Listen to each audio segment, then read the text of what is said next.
So as I said earlier, so the basal bone differs from the alveolar bone in what? In function, that because the alveolar bone has to form in response to the tooth. Okay. So the tooth will act as a periosteal matrix for the alveolar bone to form.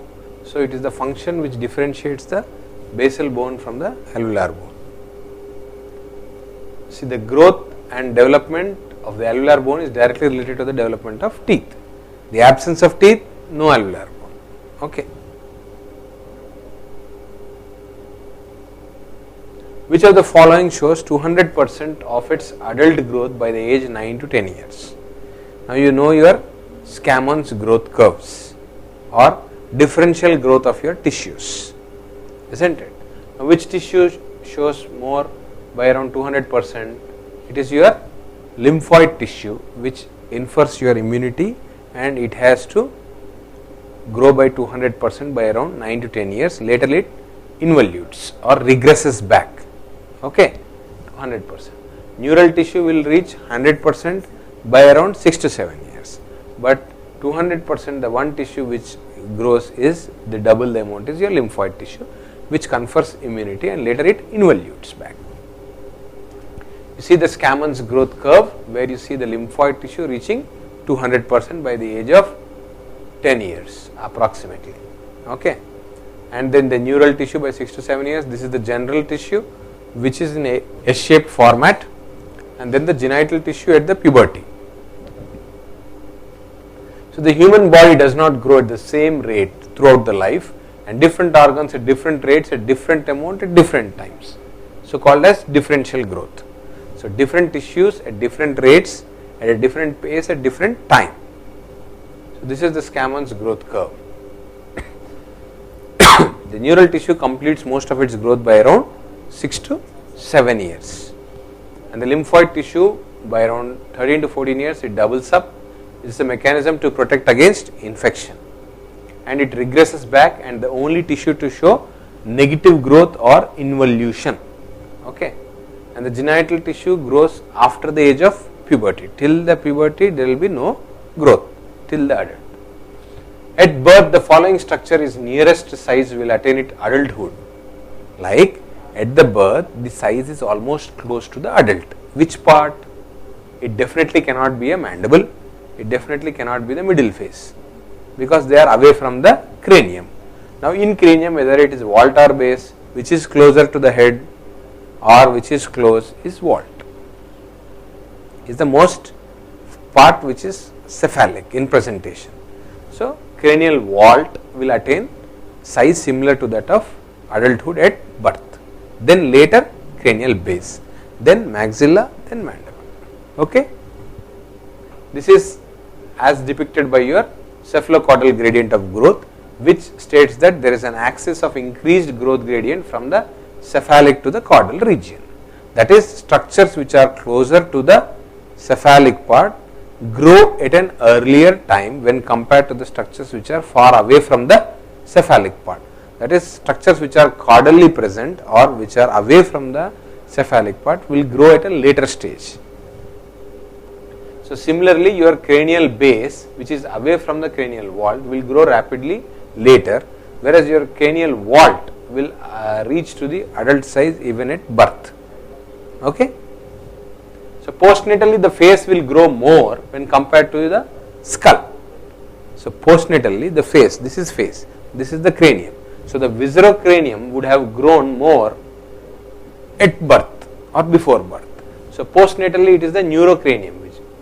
Okay, the face will grow later, that is the viscerocranium, whereas neurocranium would have already grown. Okay.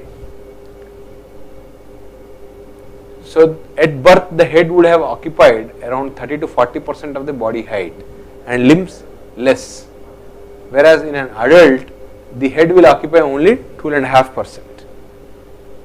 Okay.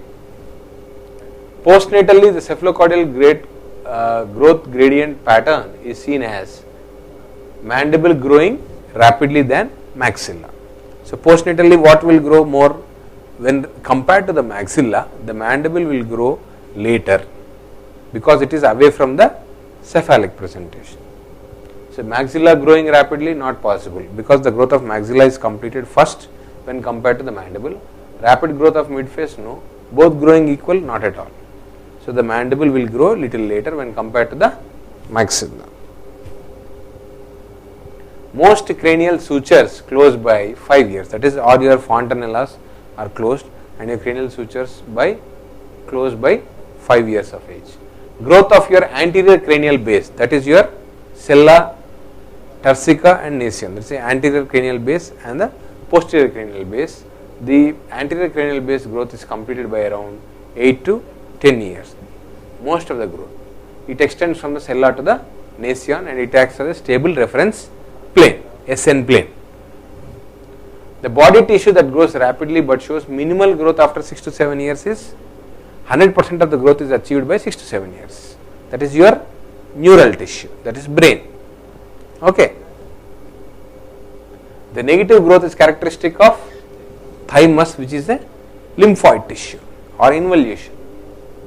Negative growth is called involution and it is characteristic of lymphoid tissue, which is 200% of the adult size by the age in the late childhood by 12 years, and later by 18 years it undergoes involution and reaches the adult size. Mandible closely follows which growth curve? It follows the lymphoid curve? No. Neural? No. It follows the general growth curve, that is an S-shaped or S-shaped symbolic general tissue it follows. Maxilla and mandible closely follow the curve of somatic tissues, that is the general tissues, S-shaped curve. Okay. Growth of mandible in boys as compared to the girls will occur, in boys it will occur at a little later age, whereas in girls it will occur at an earlier age. The reason being the maturation, because of the peak height velocity or PHV, that is nothing but peak height velocity of maturation is earlier in females when compared to males because of the hormones. Okay. So the growth of mandible in boys is more sustained when compared to girls.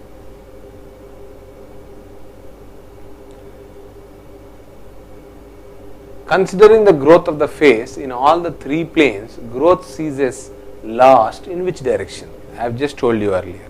Growth ceases last in the vertical direction. In face, not the cranium. In the face, the growth ceases first in the transverse plane, followed by sagittal and last in the vertical. Okay. Let's explain this. So the vertical growth or height is the last to cease in the face. So first is the width, that is the transverse. Next length, that is the sagittal, and the last is the height, that is the vertical. Clear? In relation to face, whereas in cranium, see here, there is a difference. Whereas in cranium it is the height, that is the vertical is first, the height, next comes width, transverse, last is depth.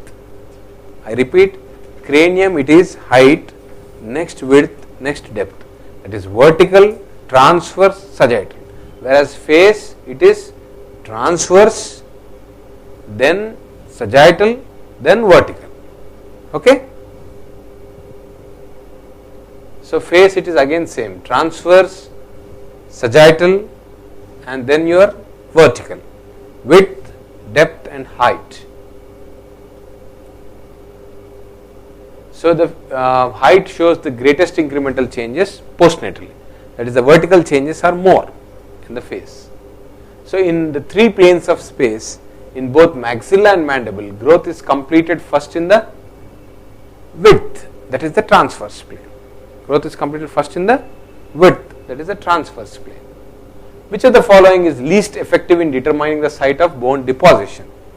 In experimental methods, that is your radiographs. They don't explain the site, isn't it? What exactly is happening? Implants, alizarin stains, tetracycline, they are all experimental methods. But this is a longitudinal method, radiographs. So you don't know what exactly is happening with relation to the bone, isn't it? So implant stains, they indicate the dynamic changes and they are experimental methods, whereas radiographs are only static changes. they are over longitudinal period. You take serial cephalograms and then superimpose and check. Bjork, I have told earlier also in the first introduction class, Bjork is credited with longitudinal studies of implants. Serial cephalograms he has placed tantalum implants and predicted the growth changes. So Bjork used the implants for predicting facial growth changes. This approach is called as a longitudinal approach. Over a period of time, the same subject, he has taken suppose 10 subjects, the same subject he is reading at 6 years, 7 years, 8 years, 9 years, 10 years, 12 years. So he same person is subjected to repeated cephalograms and he will superimpose and check. So it is a longitudinal study. So he has used tantalum implants in the maxilla and mandible and they are superimposed, and he also used various radioisotopes used were technetium 33, calcium 45 and potassium. These are radioisotope message. Okay, these are all experimental methods measure. Who proposed the nasal septal theory? There are various theories of craniofacial growth. Okay, in that nasal septal theory is nothing but your cartilaginous theory. Nasal septal cartilage theory, and it was proposed by Latham. See, Melvin Moss has given your functional matrix theory, and Sisher has given your sutural theory. Van der Linden has given your multifactorial theory. Actually, this is Van der Limburg multifactorial theory. Okay, and then Latham has given your nasal septal theory. This is Van der Limburg. Okay. So Scott's hypothesis emphasized that the cartilage of the nasal septum will be the pacemaker for the growth of the maxilla. Nasal septal cartilage is the pacemaker for the growth of the maxilla according to the Scott's hypothesis.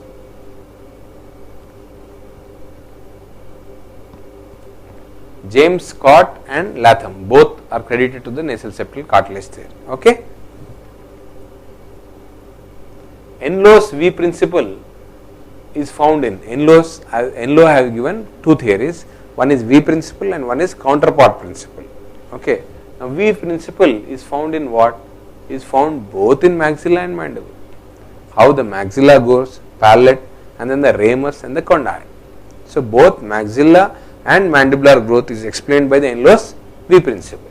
Now what happens in this V principle?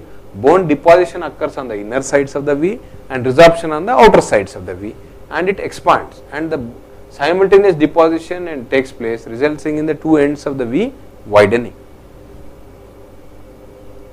So according to the counterpart principle by Enlow, which of the following is the counterpart of anterior cranial base? So now imagine the skull. Now where is the anterior cranial base? So now what is the counterpart? Now anterior cranial base is in relation to your nasomaxillary complex.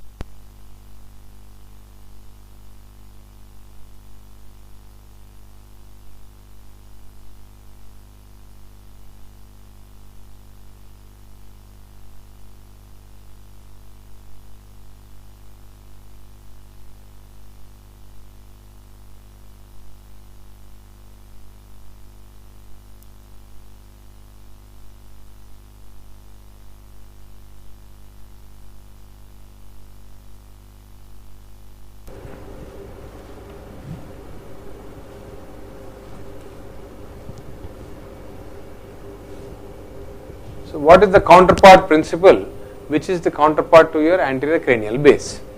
It is your nasomaxillary complex. Now I will give you examples. Now if you see, for the nasomaxillary complex it is your anterior cranial base. Now for your middle cranial fossa it is your ramus. Okay. Upper arch, lower arch. Okay. For bony maxilla, corpus of the mandible, that is the basic body of the mandible. Okay. Maxillary tuberosity, lingual tuberosity. So these are counterparts.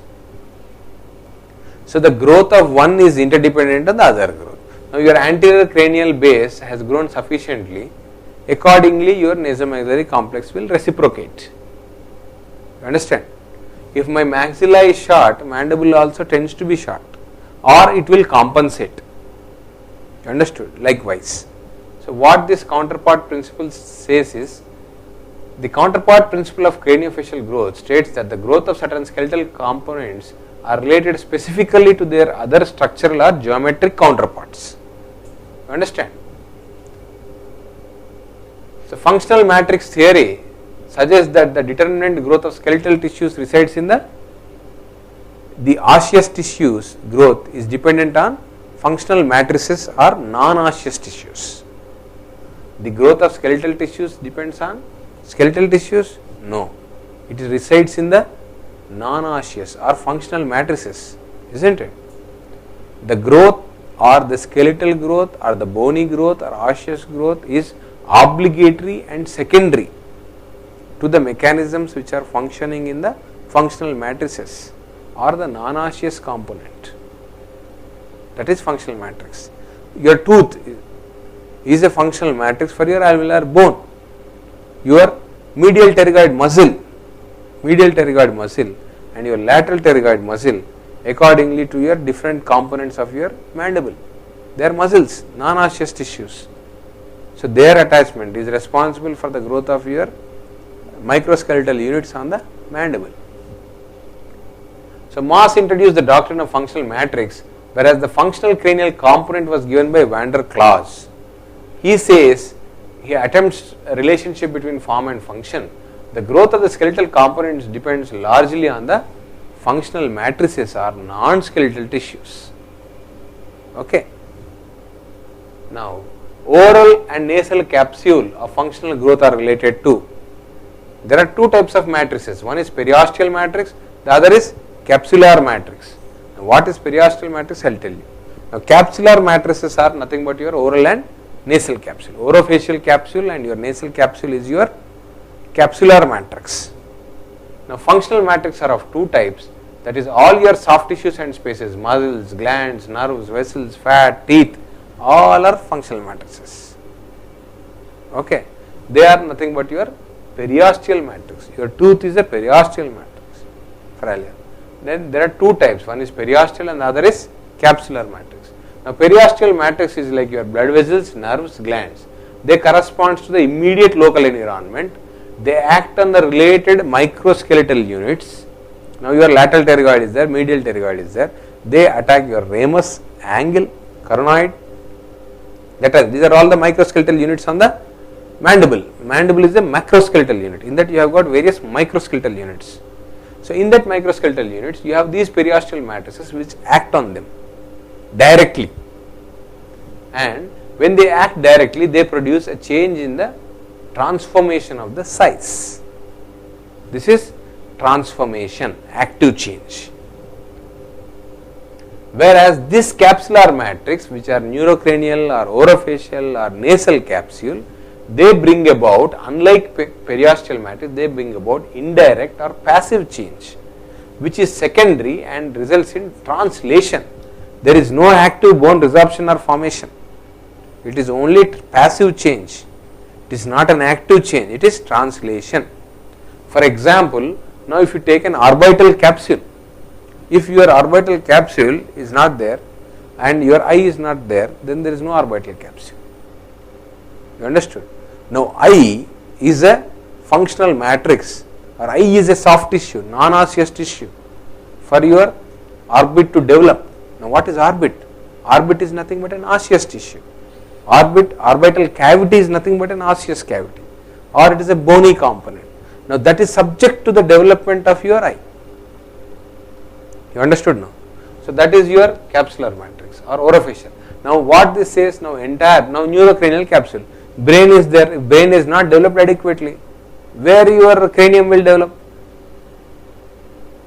There is no development of brain. When brain is not there, why your cranium has to develop? Why your cranial vault has to develop? Why your cranial base has to develop? Isn't it? So, brain, which is a soft tissue, acts as a functional matrix for the development of your cranium, which is a hard tissue. Clear? So, that is your neural capsule. So, this is a passive change. Next, functional matrix is revisited by Moss later into different things. Functional matrix was revisited later. He again told 4-5 theories. This is slightly over the head. So, just blindly remember, connected cellular network, this is called CCN, mechanotransduction, epigenetic epithesis, septal cartilage. We all know septal cartilage was given by Scott. He is nowhere related to Moss. So, identify. which is not related. So, septal cartilage. Okay. So, what is functional matrix component given by van der Klaas, later revised by Moss. Moss has hypothesized as 6 things: genetic, epigenetic causation, mechanical transduction, CCN connected cellular network, genomic and epigenome, next epigenetic antithesis, and genetic and epigenetic factors. This is just you have to mug up, and the basic in this question is you rule out the septal cartilage is not related, so remove it. Now, growth of oral structures is mainly influenced by both hereditary and environment. Yes or no? Not just hereditary nor environment, it is a combination of both, isn't it? If you see the factors in etiology by Graeber, he has classified into 2 types molecules. One is hereditary, the other is environmental factors, general factors and local factors. So, hereditary and environment both are equally important. So, skeletal growth is determined by both. So, the condylar cartilage of mandible is told to be a primary, secondary, tertiary or non-growing. Condylar cartilage is not a primary cartilage, it is a secondary cartilage. Now, what is the difference between a primary and secondary cartilage? A primary cartilage is one like your epiphyseal plates, so which will grow by itself, but condylar cartilage is a secondary cartilage and it is influenced by the other inductive forces. Okay. The first evidence of the cartilage getting converted to bone in craniofacial skeleton occurs at what age? That is calcification, cartilage to bone.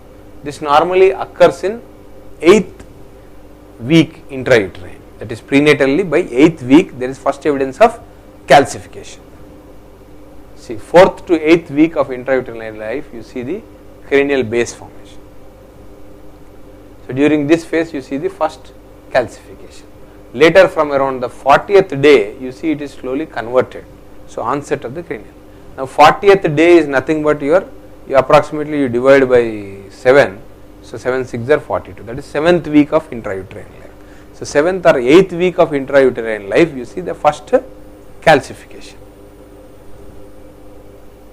and 4th week you see the basic formation, evidence of some formation, that is initiation. Age of closure of spheno-occipital synchondrosis is 18 years, 18 to 20 years, till then spheno-occipital synchondrosis works. Okay. Spheno-occipital synchondrosis closes at 18 to 20 or 25 years, and this is responsible for the active growth up to 12 to 15 years of your anterior cranial base. Okay. Premaxilla is derived from the frontonasal process. We know that the premaxilla is from the frontonasal process, philtrum and premaxilla is from the frontonasal. The primitive palate, that is premaxilla, harbors your incisors, is formed from the frontonasal process. This is the frontonasal process. This is the philtrum, median nasal process, and then the lateral nasal process. The length of the maxilla increases by, how does the length increase? So, it is by the surface opposition with the tuberosity. See, growth at the mid-palatal suture will increase the width. Mid-palatal suture growth will increase the width, that is in the transverse plane. Now, alveolar bone downward, that will give vertical, isn't it? So, what will cause the length? Surface opposition with the maxillary tuberosity. This is maxillary tuberosity in the upper, lingual tuberosity in the lower, endless counterpart. So, correspondingly. So, this has got 2 types of displacement, as I told, primary displacement and secondary displacement. Primary displacement is within itself the growth is occurring and the maxilla is moving downward and forward, and the tuberosity is going upward and back. And secondary displacement is where the growth of the cranial fossa, middle cranial fossa. The middle cranial fossa is growing. So, the counterpart for the middle cranial fossa is your anterior cranial fossa and middle cranial fossa. Now, the anterior cranial fossa is growing, then the naso-maxillary complex has to grow, isn't it? So, once the anterior cranial fossa is growing, then the naso-maxillary complex has to grow downward and forward. The growth is not directly occurring in the maxilla, growth is occurring at the cranial fossa, but still maxilla is displaced downward and forward. It is secondary displacement. See here, middle cranial fossa grows forwards and upwards, whereas a passive displacement occurs of the nasomaxillary complex in a downward direction, downward and forward. At birth, the palate is relatively flat in adults, but slowly it will become a vault shaped. The palate will become like a palatal vault, dome shape. Now, what is the reason for this to occur? How does this change occur? Is there any resorption in the palatal vault? Is there growth of the alveolar bone? Yes, when the teeth erupts, there will be growth of alveolar bone. Now, this is what which will cause the palate from becoming flat to vault shape. And there is surface apposition on the oral side, or that is of the palatal surface, and resorption on the nasal surface. So, that will also help in deepening of the palate with the growth of the alveolar bone. So, apposition inwards and resorption outwards, that is on the nasal aspect. Cleft lip occurs due to the non-union of your maxillary process and the frontonasal. Cleft lip, not palate. Okay, that is your frontonasal and your maxillary process. And the number of ossification centers on the mandible are, they are basically 2 in number in the region of the mental foramen, lateral to the Meckel's cartilage. Okay. See, ossification center in mandible, basically they are 2 in number and they are in the mental foramen area lateral to the Meckel's cartilage. So, 2 in number, 1 for each half. The 6th week, which will be the future mental foramen, and lateral to the Meckel's cartilage, where the inferior alveolar nerve bifurcates into the mental and incisive branch. They are your primary ossification centers. Site at which the ossification stops is your lingula. Lingula is the site where the ossification of the mandible stops. As the age advances, the human profile generally remains same, becomes more convex, or there is a decrease in the convexity or decrease in the concavity. What this means is, initially there is more convex, our profile is convex. Why? Because the mandible is not developed, the mandible is retrographic, maxilla is forward. With age, because of the cephalocaudal gradient of growth, the mandible will grow farther and later. So, the profile which was convex earlier will reduce, the convexity will gradually reduce or decrease because of the relatively more growth of the mandible for a longer duration. Okay, so, the decrease in the convexity, clear? So, due to the catch-up growth of the mandible, the convex profile flattens or decreases or relatively becomes straight. The head of the condyle grows by, we know, the proliferation of the condylar cartilage. The arch space for the eruption of the permanent second and third molars. Now, how do you get space for the eruption of permanent second and third molars? It is because of the resorption of the anterior border of the ramus, not the posterior border. See, there is the ramus, this ramus is relocated, remodeled and relocated. What was my posterior border will become anterior border later. At the age of 6, this is my posterior border. Now, this will become an anterior border at the age of 12, because this anterior border has gone back, it is relocated. So, my posterior border is becoming anterior border with age. Okay. So, there is resorption which is occurring in the anterior border, that is why we will create space. So, this anterior border has come back. So, what was my posterior border will become anterior border later. So, how do you get space for your molars is by the resorption of your anterior border. In an individual whose mandible is growing less forward than expected, the lower incisors will probably be inclined. This is an interesting question. See, mandible is growing less when compared to the maxilla. So, automatically what you will suspect, you will expect even the incisors also to be inclined back, that is inclined backward or retroclined. Mandible is growing less when compared to the maxilla. What will happen to the incisors? Incisors also should be placed backward, because mandible is back, incisors should be back, normal phenomena. but we have given something else, forward. What does that mean? The incisors are proclined. Why? See, nature has given compensation mechanism. In a class 2 skeletal discrepancy, where the upper arch is more and the lower arch is short, the lower teeth will tend to match to the upper. So, invariably the lower teeth will procline and the upper teeth will try to slightly retrocline to meet. So, this is called as compensation. This is basically a dental compensation to the skeletal problem. What is the skeletal problem there in a skeletal class 2? The lower jaw is short or retrognathic. Now, how will the nature mask it? By proclining the lower incisor severely. You understood? That is why when we do an orthognathic surgical procedure, we extract lower first bicuspids and we pull the lower incisors back to the normal position, which will increase the overjet. That is called reverse orthodontics.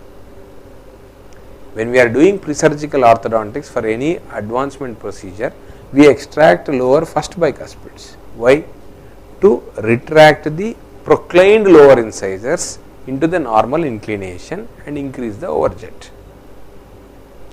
So, this is called reverse.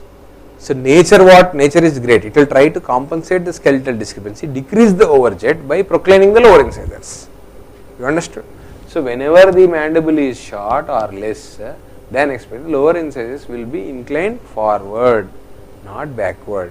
In a class 3, the upper incisors will be proclined and the lower incisors will retrocline. That is a class 3. Okay. Now, he has given here. So, this is called as dentoalveolar compensation, where the lower incisors are proclined. Clear? The mid-symphyseal suture fuses at the age of 18 months, 18 to 20 months. Normally 18 to 20 months there is fusion. In suture there is a proliferation of the connective tissue followed by replacement of bone. What is this called? This is referred to as apposition. Initially there is connective tissue followed by your bone. Bone grows by apposition. So, it is nothing but your appositional growth. Joint between any your cranial walled bones is a suture. So, between the sutures there is a cartilage band. This is referred to as your, see, these are the sutures and there is a cartilaginous band which is entrapped between the sutures. That is referred to as your synchondrosis. And if there is a fusion of your suture prematurely, it is called as synostosis. Okay. Combination of deposition and resorption which occurs in different bones of the skull will result in the growth movements towards the depository surface is termed as drift, because there is resorption and cortical drift. There is resorption and deposition and the bone invariably moves towards the depository surface, positive, negative, towards the depository surface. It is called as cortical drift. Remodeling also there is deposition and resorption, but in remodeling the result is relocation. The bone is relocated. That is also an example of drift. So, remodeling also is a form of bone deposition and resorption resulting in bone relocation. As I told earlier, the anterior part of the ramus is relocated posteriorly. What was the posterior border would become anterior border with age. So, that is remodeling of the ramus, relocating the row, resulting in relocation of the ramus.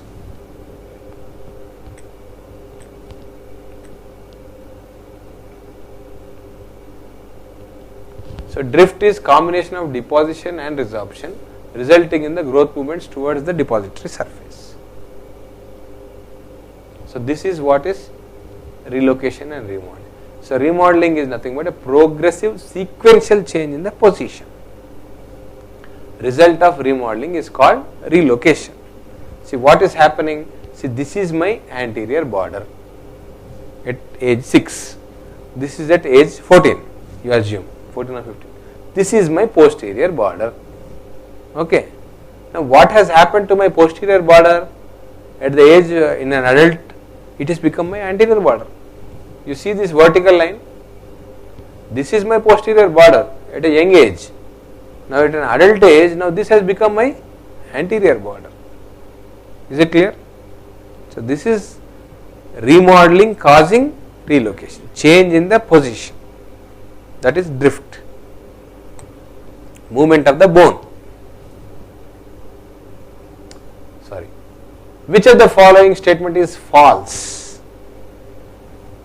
All growth centers are not growth sites. This is incorrect. All growth centers are growth sites, but all growth sites cannot be growth centers.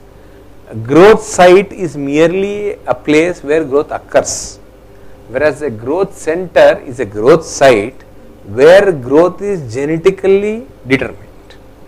So all growth sites are all growth centers are growth sites, but vice versa is not true. All growth sites cannot be growth centers. So this is incorrect. So all growth sites are not growth centers. Yes. A growth center has got its innate growth potential, which is predetermined genetically, like your epiphyseal growth cartilage or growth plates. Whereas growth site, anything, your condyle is a growth site, but it is not a growth center, like that, because it is not a primary cartilage. It is not got growth by itself. It is subject to the response. So a growth center is controlled by genetics. Yes, absolutely. So this is true. A growth site is a spot where growth occurs. Yes. So which is false? This one. So growth sites are mere places where growth occurs, whereas growth centers are where the special growth sites which have the control over overall growth, like your epiphyseal plates. So not all growth sites are growth centers. All growth sites cannot be growth centers, but all growth centers are growth sites. Downward and forward growth of the face is a result of upward and backward growth of condyle and maxillary suture. As I told you earlier, the face what we see will grow down and forward, isn't it? So what you will think, all the structures behind are also growing down and forward only, you will think, but it is not the case. The condyle, as I said, will grow posteriorly. Posterior means back, superiorly and laterally, but mandible is growing down. Now why? This has to keep in pace with the cranial base, because this has to articulate with the glenoid fossa. You understand? So it has to reach, it has to pace with the glenoid fossa. So when it has to articulate with the cranial fossa or the cranial base, so it is growing posteriorly, superiorly and laterally, but mandible invariably what you are seeing outside is downward and forward. So it is upward and backward growth of condyle and the sutures. So actual growth occurs in the posterior direction in the condyle, posterior direction of the ramus, tuberosity and the superior surface. But the virtual effect what you see outside in reality is the forward and the downward growth of the face. Clear? This is again your Enro's counterpart principle. An early pubertal growth spurt indicates what? That the child is fastly maturing, isn't it? The peak height velocity of that particular child is earlier. Now growth spurts can be just before birth, 1 year after birth, or mixed dentition growth spurt, and it differs in boys and girls. In boys it is relatively at a later time. Okay. And prepubertal growth spurt, boys again it is at later time, 14 to 16 years, whereas in girls it is at 11 to 13 years. Now this period is very important for us, because if we have to use any myofunctional appliance or a growth modulation appliance where you need to do any skeletal jaw correction, it can be possible only by using this growth period during pubertal or prepubertal growth spurt. Now post-pubertally you can't correct any skeletal malocclusion by using your myofunctional or extraoral orthopedic appliances. Functional jaw orthopedics cannot be done post-pubertal. It has to be done prepubertal and pubertal. And post-pubertal is important to do your surgical correction. You can't do any surgical or orthognathic surgery before puberty. Post pubertally you have to do. Scammons growth curve, which is false in Scammons growth curve. Neural tissues, most of the growth complete by 6 years. Yes, 6 to 7 years they reach adult size. So this is correct. Lymphoid tissue reaches 200, then later regresses. Yes. Genital tissue, most of the growth is completed by the age of puberty. No, the growth starts and it reaches the adult size by the age of 20. This is the Scammons growth curve. So lymphoid, in genital you hardly see any growth till 13 years, till puberty. Growth completion of basal cranium as compared to the jaws. Basal cranium, see, cranial vault first, next cranial base, next is your jaws. So this will precede, isn't it? First is your cranial vault, next is your cranial base, followed by jaws. So this will precede, isn't it? So the cranial base will precede the jaws. Greatest amount of cranial growth occurs by birth to 6 years. Cranial growth, not face. By 5 years most of it is accomplished. By the age of 5 to 6 almost 90% of the growth of the skull is completed. Okay. Maximum growth of the skull is completed by the age 5 to 6. Whereas growth of cranium can continue little later. The cranial vault increases rapidly postnatally. By the age of 6, what percent is completed is 90% is completed by the age of 6, the cranial vault. See, at birth cranium is about 50 to 60% of adult size, and by 6 to 7 years it reaches 90% of the adult size. Direction of the growth of the basal cranium is upwards and forwards. The direction of how the cranial base grows is upwards and again forwards. The cranial base grows upwards and forwards, whereas the face grows downwards and forwards. This is because of your SOS, that is spino-occipital synchondrosis, which grows till the age of 18 to 20 years.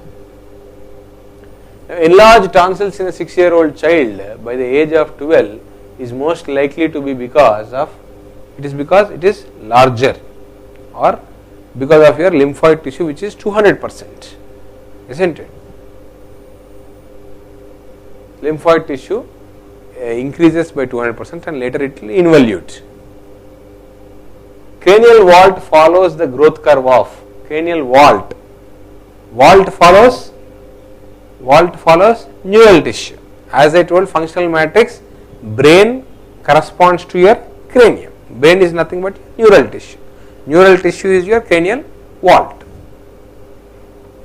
and somatic or general tissue is your maxilla or mandible. Mandible more clearly follows. Okay. There is a more adolescent growth spurt in mandible than maxilla. Mandible follows growth curve of somatic tissue closely than maxilla. Both are correct, both are wrong. One is correct, one is wrong. See, more adolescent growth spurt in mandible than maxilla. Yes, cephalocaudal gradient. Mandible has got, it grows later and farther. And which will follow closely somatic tissue? Just now I told, mandible, not maxilla. So both the statements are correct. One of the basic differences, sex differences in facial growth during puberty, what sexual dimorphism will exhibit is, there is a greater vertical development in males. Vertical development will occur more in males than in females. Growth of face is completed in the following sequence, which I have already told you. Face, this is not cranium. Width, that is transverse. Depth, sagittal. Height, vertical. WDH. Width, depth, height, or transverse, sagittal, vertical. See here, cranium it is height, vertical first, transverse and sagittal, whereas face, width, depth, height. Which of the following dimension of face at birth is close to adult size? Adult size close is width, that is your transverse dimension, which is earlier. Width of the face is close to the adult size at birth. height is completed last.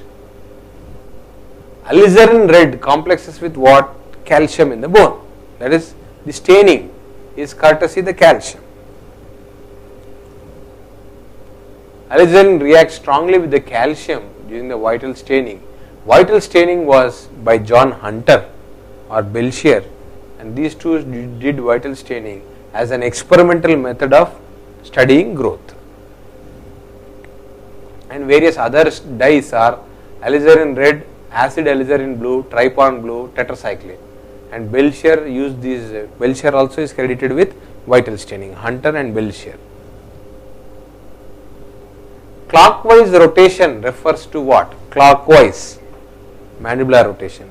So mandible is rotating downward and posterior, down and back, clockwise, down and back. So it will lead to a class 2 long face, down and back. If it is an anti-clockwise, up and forward. It is not upward and anterior, it is downward and posterior.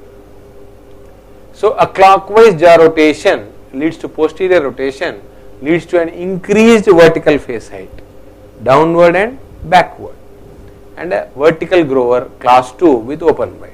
Whereas anti-clockwise, decreased facial height, anti-clock.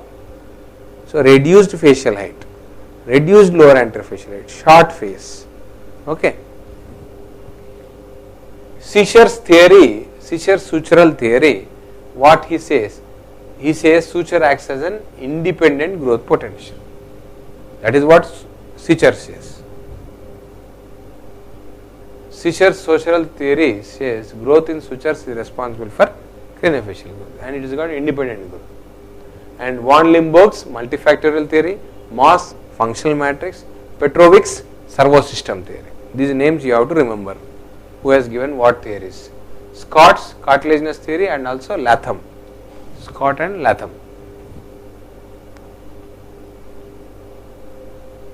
Servo system theory was given by Petrovic, just now I told you. Scott, Limburg, Van der Klaas functional cranial component. Okay. Servo system was given by Alexander G. Petrovic. It is based on a cybernetic theory. It is a cybernetic knowledge based on the language. It's got various commands like you use in your software, computers. Open system, closed system, loop, the cybernetic model with a feedback. Okay. So given by Petrovic, Alexander G. Petrovic, the servo system theory based on cybernetics. This is the same thing again. Genetic theory by Brody, neurotrophism by Behrens, sutural by Sischer, cartilaginous Scott, servo system cybernetics by Petrovic and Charley. V principle given by Enloe is best demonstrated in the ramus of the mandible. V principle. Condyle also is there, but ramus is ideal. Okay. It expands, the ramus expands. According to V principle, the skeleton unit grows by deposition on the lingual, resorption on the labial. The best examples are the ramus of the mandible. The functional cranial component or this concept was given not by Melvin Moss. Functional matrix theory by Melvin Moss, whereas functional cranial component was by Van der Klaas. Okay. Melvin Moss is credited to functional matrix, where Van der Klaas has given functional cranial, where Van Limburg multifactor. All of the following are considered microskeletal units except, see, chin microskeletal unit only. Glenoid fossa, it is not part of mandible only. Yes or no? The answer is here only. Carotid process, angle. Carotid, everything are various components. Now various microskeletal units in a macro. This is a macroskeletal unit. Mandible is a macroskeletal unit. And what are your microskeletal units? This is your condylar portion. This is your carotid portion. This is your angular portion. This is your basal portion or your body main, and this is your alveolar portion, and this is your chin. So these are all the microskeletal units. Now for this here, what is attached to the ramus or the angle? Masseter. So that is your periosteal matrix, which is directly acting on the which is directly acting at the angle of the mandible. Microskeletal unit, angular component. What is attached to the condylar process? Lateral pterygoid. To the coronoid process? Temporalis. So these are all your periosteal matrices, all your muscles which are non-osseous tissues acting on the microskeletal units which are osseous tissues. So the growth of the skeletal components or osseous tissues is obligatory and secondary to the functional matrices or your periosteal matrices which are non-osseous tissues. Now then for your alveolar bone, teeth, clear, and for chin, mentalis, clear.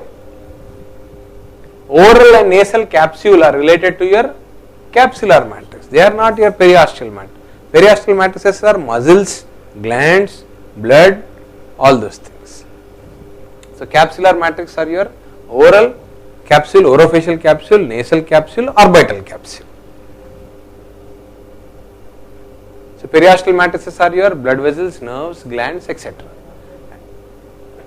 Capsular matrix are neurocranial or orofacial. According to Moss, growth of periosteal matrices brings about transformation. Periosteal matrices will give active growth change, that is transformation of your microskeleton. This is what I was explaining. Whereas your capsular matrix will give translatory changes which is passive. See, periosteal matrix gives active transformation, whereas your capsular matrix will give passive translation. Epigenetic factors controlling growth of skeleton are, they are basically outside the skeleton. Epigenetic, they are not within, they are outside the skeleton. Genetic factors present outside the skeleton. Okay. Intrinsic genetic, local epigenetic, general epigenetic, local environment, general environment. This is given by Van Limburg's multifactorial theory. Now intrinsic genetic is within the genetic constitution or the genotype of the individual. Next, local epigenetic is like as I said earlier. Now if brain is not there, where will your cranium develop? If eyes are not there, where will your orbit develop? So it is local epigenetic. So it is the genetic information which is controlled in the adjacent structures which will help in the formation of the skeletal component. Next, general epigenetic. Now what do you mean by general epigenetic? Your growth hormone, pituitary hormone, if that is not there, how will the growth be regulated?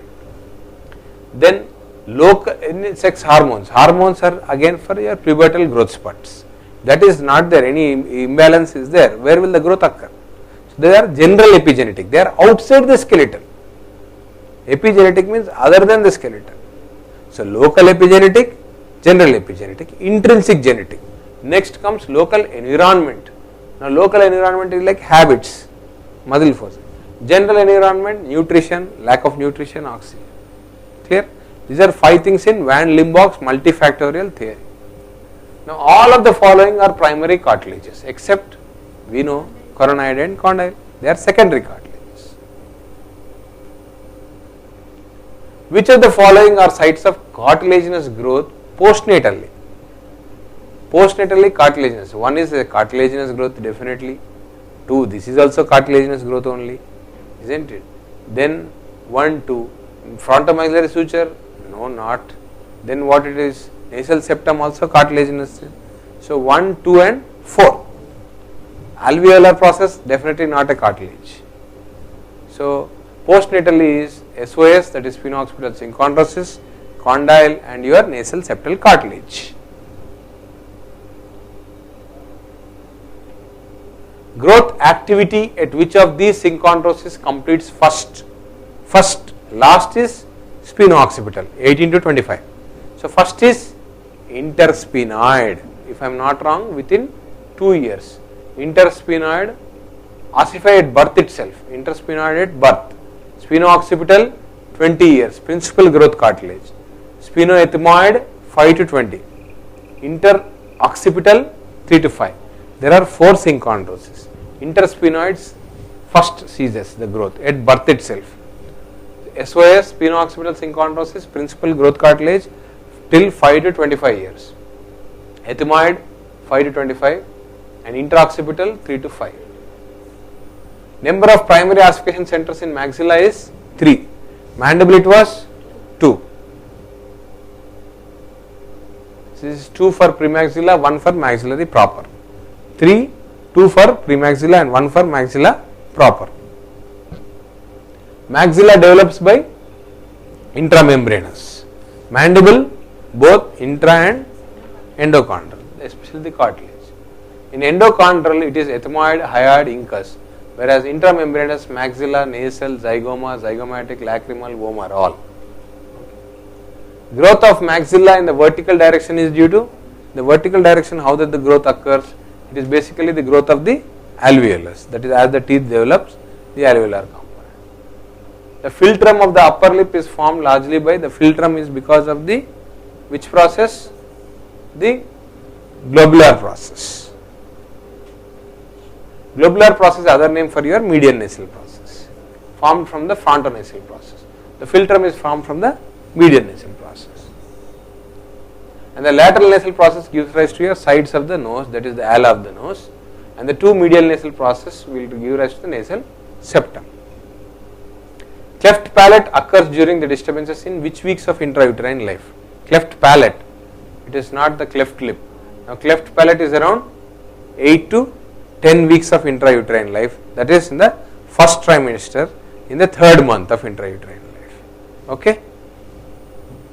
So cleft lip is 6 to 8 weeks in the second month, whereas cleft palate is the third month between 8 to 10 weeks. Okay. Meckel's cartilage gives origin to greater part of mandible. Meckel's cartilage? No. Contributes to the condyle? No. Greater part of it disappears without contributing to the mandible. 5 minutes ago. So greater part disappears without contributing to the formation of mandible. So basically Meckel's cartilage will disappear without contributing to the formation, and it will disappear. So it just acts as a template for the mandible to be formed. Ultimately Meckel's cartilage will not form anything, it just acts as a scaffold for the intramembranous bone formation, and it disappears. If you see, persistent part of it forms as an envelope and most of it disappears, and that disappears without contributing anything and gives rise to only malleus and incus. In a newborn child we generally see the mandible to be retrusion, isn't it? Newborn child, the mandible is retrusive or retrognathic. That's why the profile is convex. Slowly the convexity decreases as the child develops to adult. Main growth site in mandible is, the main growth site is condylar cartilage. Growth site, not center. After the age of 6, the greatest increase in size of mandible occurs distal to the first molar. After 6 years, because the molars have to erupt, so there will be resorption. So distal to the first molar, the resorption occurs, so greater changes. Clear? A foreign body in the anterior border of the ramus of the mandible at 9 years compared to 6 years. Think you have placed an implant, small implant you have placed in the anterior border of the ramus at 6 years of age. What will it happen at 9 years? There is no anterior border only, isn't it? The posterior border is becoming anterior border. So what will happen? It will become free in the soft tissue. It will be in the air, isn't it? In the soft tissue. Clear? Which of the following is a chondroid bone? Which is a chondroid bone? See, definitely not your maxillary basal bone, can never be frontal bone. So what is the crest of your alveolar bone is your chondroid bone. The crest of the alveolar rim is your chondroid bone. Okay.